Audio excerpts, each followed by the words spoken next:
In this edition of City News, we'll show you what had the community gathered at a local park. Also find out why the South Bay community came together to lend a helping hand. Plus, a local park gets a heartfelt sweet treat for the entire community to enjoy. These stories and much more coming up on City News.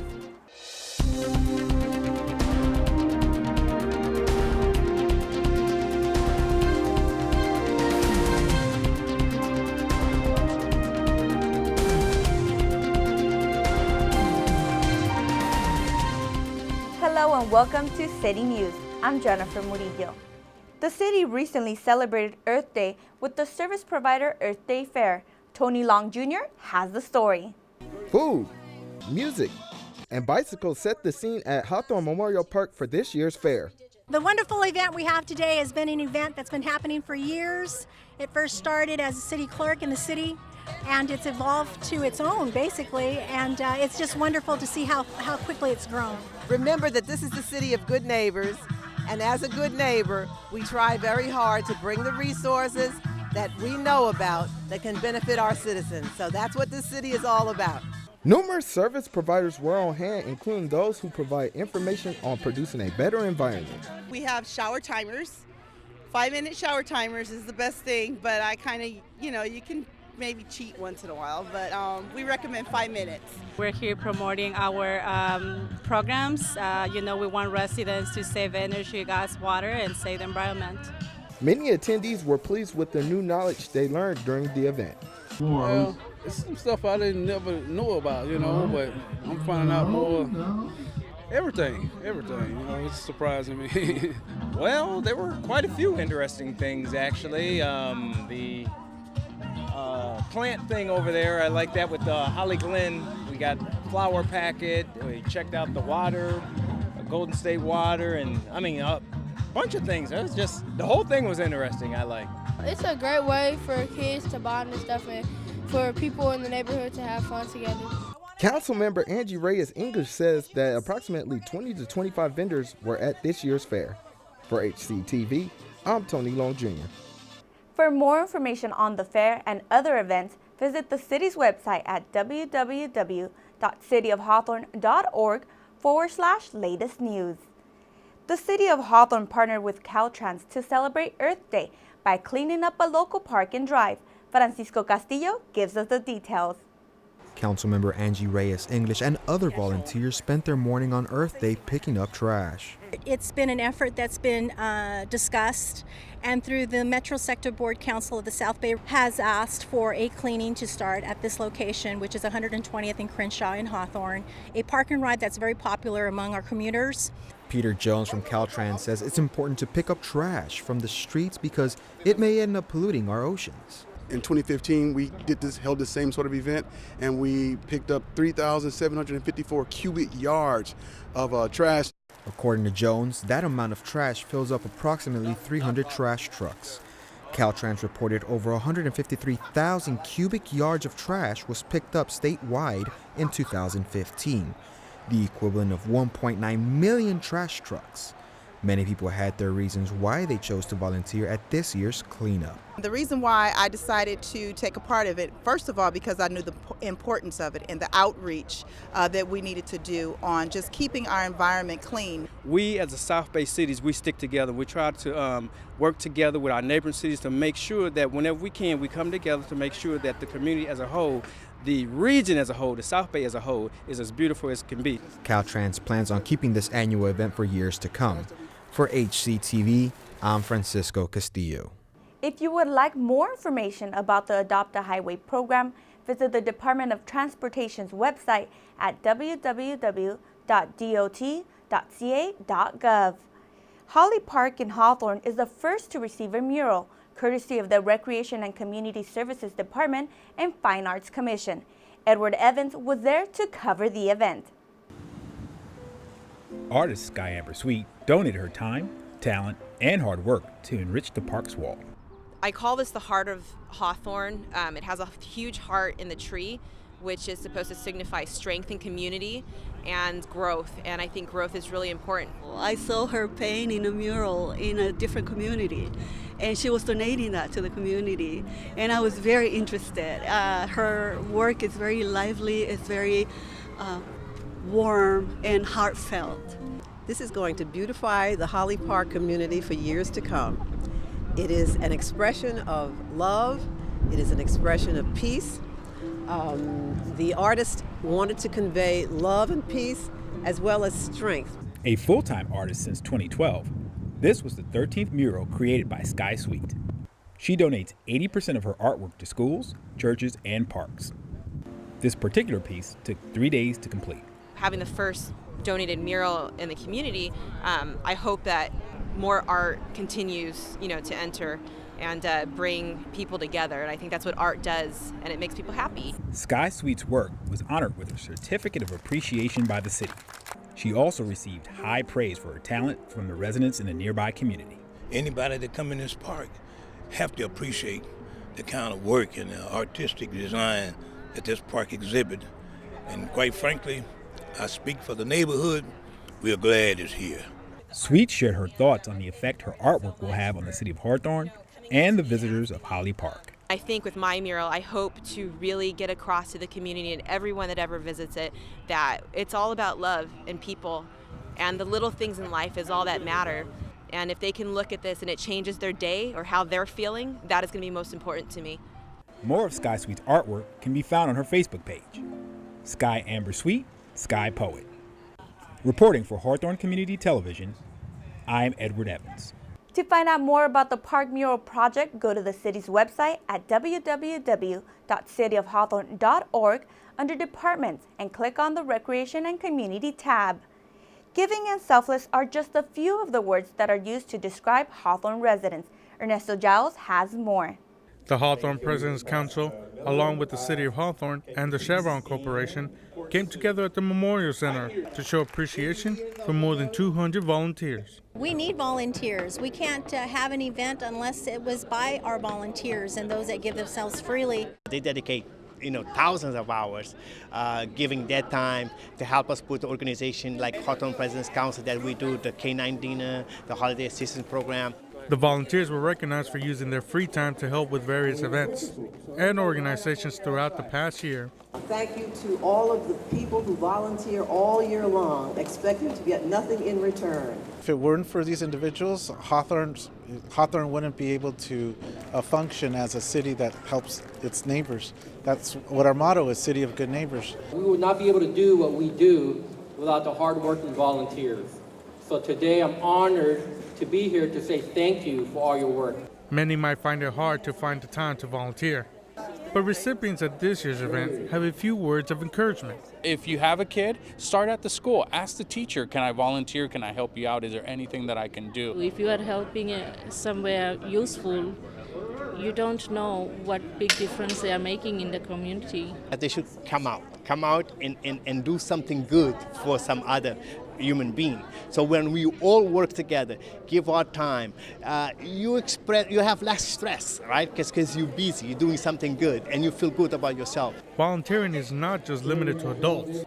Children are also encouraged to help out when they can. During the event, attendees were treated to a performance for Perry Vista Middle School students and snacks after.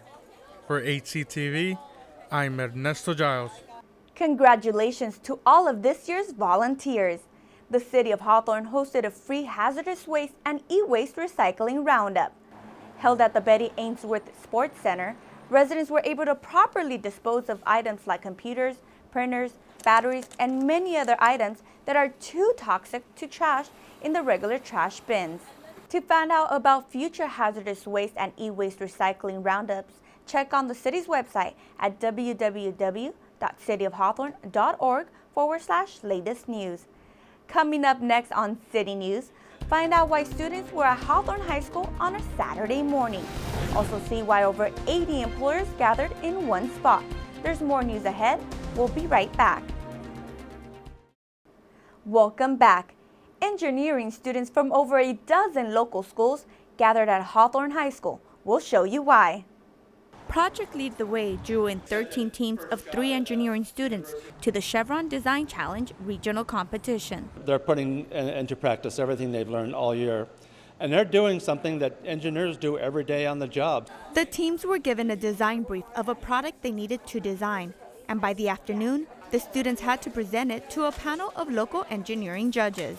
The owner of Duplo would like a better storage system for kits. So children often have multiple kits and then the parts get all interspersed. So these students are designing a storage system that's unique for up to 6 Duplo kits.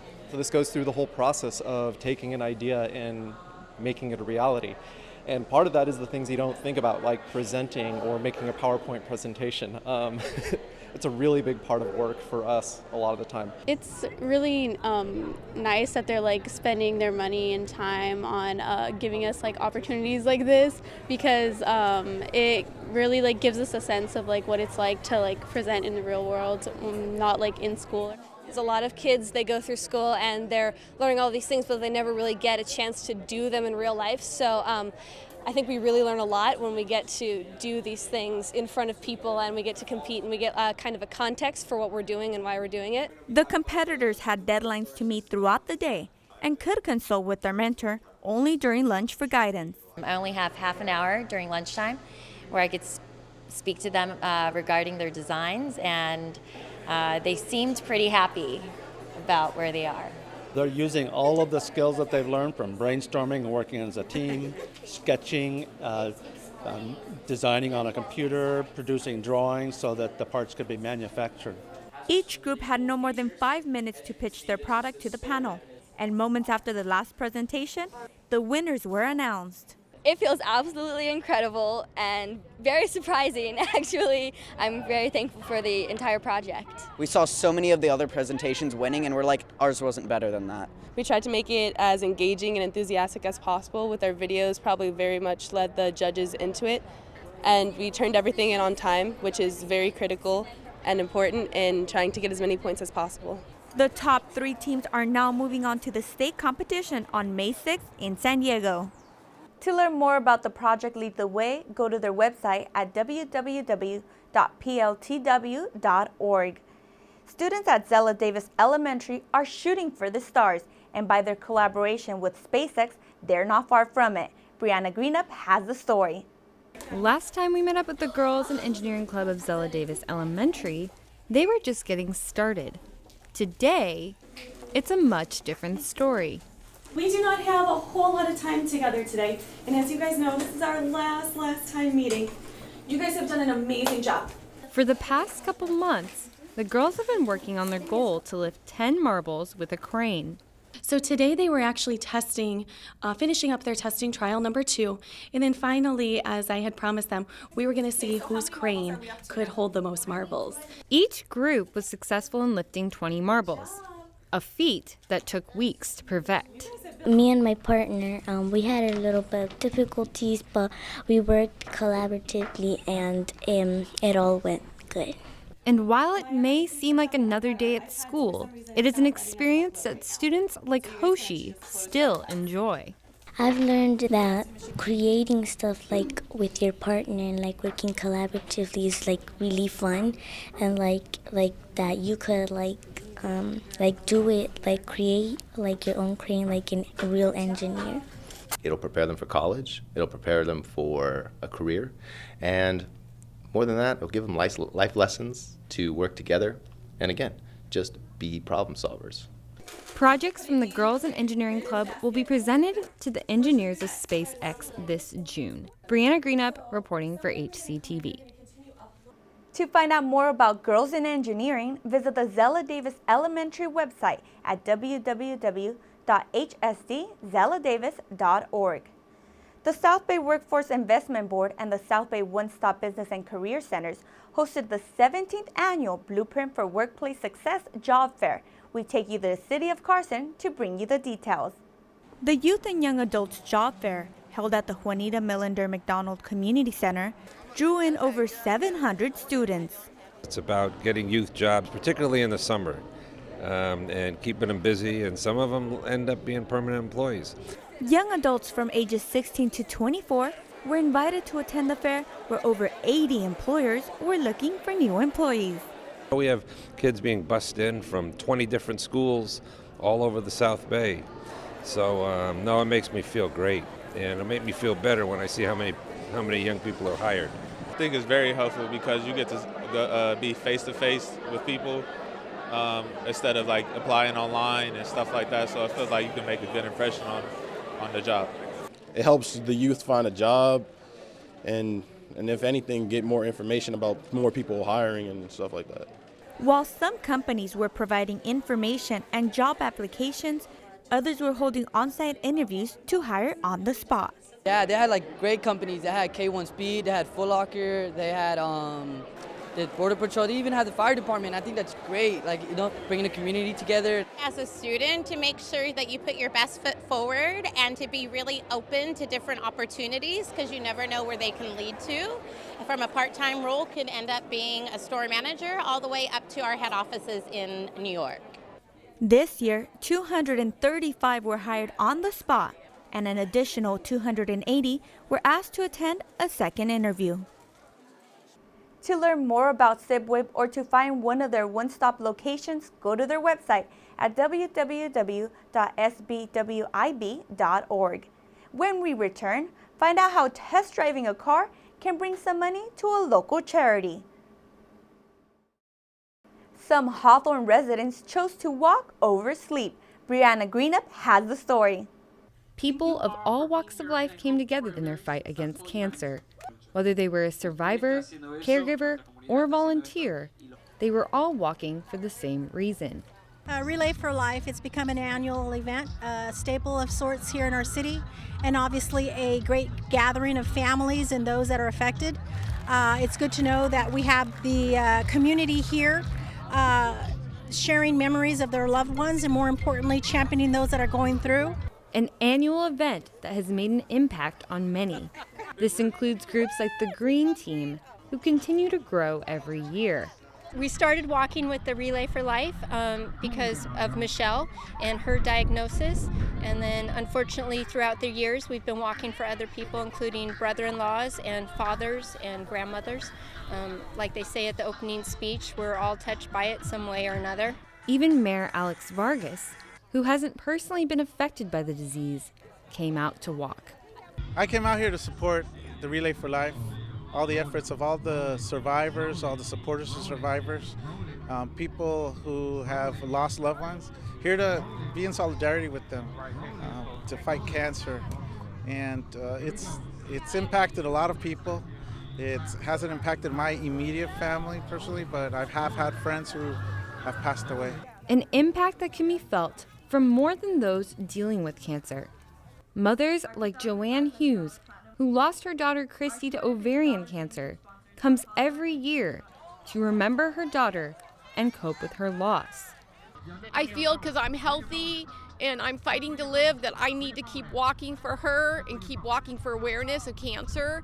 And I want her face to be never forgotten by people that knew her or didn't know her, because she lived and she was so great and so strong, and she will always be my hero. Relay for Life has also inspired Alexis Flores to get more involved. A couple years after joining the Relay for Life, I had my uncle passed away from cancer, not knowing what it was, what cancer really was at the time. I wanted to learn more, and so because of that, I joined the Relay for Life as a volunteer, and just doing that, it helped me get over a lot of stuff and learn what cancer really meant and how to deal with it on a personal level, and then with family, and then with the community as well. Survivor Liz Nichols credits the fundraiser for helping her deal with her own cancer. It has also become a way for her to help others get through the disease. I tell them all the time, just hang in there. It's okay. Because just because you have cancer, it doesn't mean you just got to stop doing anything. I would say continue with whatever you were doing. For the next 24 hours, survivors and caregivers alike will be walking. And even when the sun sets and you're fast asleep, participants will still be walking on this track in their fight against cancer. And when the sun sets and the moon comes out, Relay for Life lights up in memory of those who lost their lives to cancer. The meaning behind the Luminary ceremony is As you can see all around the track, we have Illuminaria bags, and they're not just a bag of sand, but they mean something to us who have lost someone to cancer. Each bag represents someone we have lost, and we are trying to cherish and remember every moment we have had with them. This ceremony is to unite us all together. Survivors, caregivers, and those who deal with the disease every day will continue to walk into the night, all in the effort to inspire hope and commemorate those who have lost their lives to cancer. Brianna Greenup, reporting for HCTV. Relay for Life occurs every year. To find out more on how to get involved, visit the Relay for Life website at relay.acsevents.org. The Richstone Family Center celebrated National Child Abuse Prevention Month with a little bit of sweat. Daniel Lindley takes us to the celebration. I'm here taking part in the Richstone Peer-to-Peer Walkathon, where I'm taking a few steps to help prevent child abuse. The Richstone Family Center kicks off their largest community event of the year. This is our 30th annual walk, peer-to-peer. It's here to support Richstone, which is a center in Hawthorne that is there for the prevention and counseling for child abuse and domestic violence. Why we walk, you ask? According to the National Abuse Association of America, there are more than 120,000 cases that are reported each year in the United States alone. Nationally, every 10 seconds, a case of child abuse is reported. So, and it's something that happens. It happens everywhere. It happens in every community. Happens across economic and cultural lines. So it really can be happening in your own backyard. Event goers walked from Manhattan Beach Pier to Hermosa Beach Pier and back, an easy 3.4 miles. A really good friend of ours put a team together, and we thought the cause was really good, so we wanted to participate. My twin sister and I try to participate in anything that has to do with women and children and to support these great causes. Making a difference is key, and the Richstone Family Center did exactly this by adding some fun-filled activities for all walkathon participants. So at the event here, we've got a face painter coming, we've got some food going on, we've got a live band that's happening. Vera Jimenez from Channel 5 will be here to kind of help kick things off. But again, it's just really a great day. We've got a little puppet parade happening. The peer-to-peer walkathon not only helps child abuse victims, but it's also twofold. It keeps the Richstone Family Center programs alive and going. Daniel Lindley reporting for HCTV. To donate to this event or any other Richstone Family Center charity event, go to their website at www.richstonefamily.org. A local car dealership teamed up with the SPCLA to help raise funds. Evan Rani tells us more. It was a fun and furry weekend at the South Bay Ford dealership as they teamed up with SPCA-LA for a day of fundraising. South Bay Ford Lincoln was really generous, and they're offering us $20 for each test drive someone takes. It's part of South Bay Ford Lincoln's Driven to Give program that includes a DJ and food along with some furry friends. It's because of our surrounding neighbors that we've been able to stay in business this long, and it's a way for us to give back, and the SPCA is a local Hawthorne community or organization, I should say, so it's a way to give back to what's been given to us for so many years. And if a donation to the SPCA is not enough, you can always use their mobile pet adoption to go home with a dog like Quincy. Most of our funds are actually donations, so we rely a lot on kind of general donations, monthly donors, and sometimes events like these, they give back to us. So fundraising events like these really help us out a lot too. Anyone who test drove a Lincoln also received a free meal voucher, and some even received a new companion. It's not my dog. It's their dog. To find out more information or to donate to SPCA-LA, you can visit www.spcala.com. For HCTV, I'm Evan Narani. If you're an educational or charitable organization looking to participate in the Driven to Give program, you can visit www.lincolndriventogive.com. Keep it right here on Channel 22 for these featured city news stories. Find out where people gathered for National Day of Prayer. Plus, we will take you to see what went on at the Maker Fair and see how to live a healthier lifestyle at this year's annual Hawthorne Health Fair and 5K. That does it for this edition of City News. Thanks for watching. If you have any story ideas, please call us at 310-349-1630 or email us at hctv at hawthorneca.gov. Don't forget you can watch City News online on YouTube by searching Hawthorne Community Television. We'll leave you now with more footage from the Holly Park mural. We'll see you next time.